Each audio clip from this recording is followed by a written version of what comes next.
Barbie and Stacie to the Rescue is a 2024 feature film. This is directed by Conrad Helten. It's written by Christianson-Donmyer and Margaret Dunlap. And we have a voice cast including Cassandra Lee Morris as Stacie.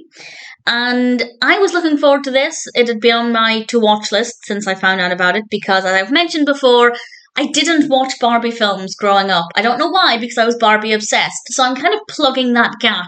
But that also means I kind of want to watch new releases. And I have to say, this one is pretty good. It's about an hour in length, so it is just feature length. And I'm not 100% sure who the target audience would be. Because Stacie is going through a problem that I feel like the target audience might not be quite there yet. I'm watching this as a 32-year-old, but I love animation. But I feel like this is going to be aimed at 5, 6, maybe 7-year-olds. And I feel like Stacie is going through something that children don't really experience until they're maybe 11, 12, 13. But regardless of who it's aimed at, I thought it was a pretty good story. Because the family are all at this hot air balloon festival, and I love the location, I love the environment. I thought it was beautifully animated, very atmospheric. Everybody's having a good time, but Stacie and her new friend are at the age where they're too young to do the little kid stuff, but they're not old enough to do the other activities. They're kind of just stuck in the middle, and I do feel like this is something a lot of children go through when, as I said, I think about the age of maybe 11, 12, 13, but maybe younger children are starting to feel like that. I feel like children of the next generations are growing up far too quickly, so maybe they get to that point a little later than my generation did. But either way, Stacie is at this point where she just doesn't really know what to do because nothing's really aimed at her. I also think this is a great lesson for anybody watching it who does organise activities.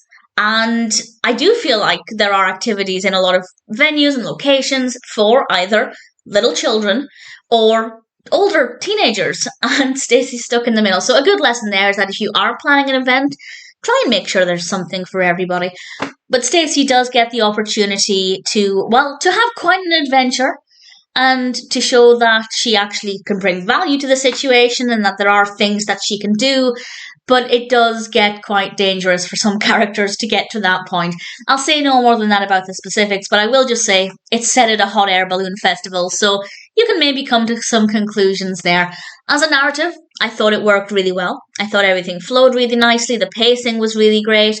We have a great cast of characters. Obviously, we have Stacie. We also have Barbie, of course, and Chelsea, and Skipper. Solid cast of characters, great voice acting across the board, and the animation is really beautiful. I really liked the animation style for this. I thought it was really pleasing, really gorgeous colour palette. Obviously, we have a lot of pinks and things, but we also have a lot of lovely greens and blues because we're outdoors for the bulk of the film. So I really enjoyed this one. I thought it worked really well, and I feel like it's something that maybe if I was watching when I was younger, I would have grown up with it and there would have been some good lessons in there as I got older about the fact that if I do feel like there are no activities for me, then I'm not alone in that. So a good narrative, beautiful animation, great voice acting, no complaints here at all. If you are a fan of Barbie films, if you grew up with them, or if, like me, you're trying to plug those gaps, I'd say Barbie and Stacie to the Rescue is one film that's worth watching.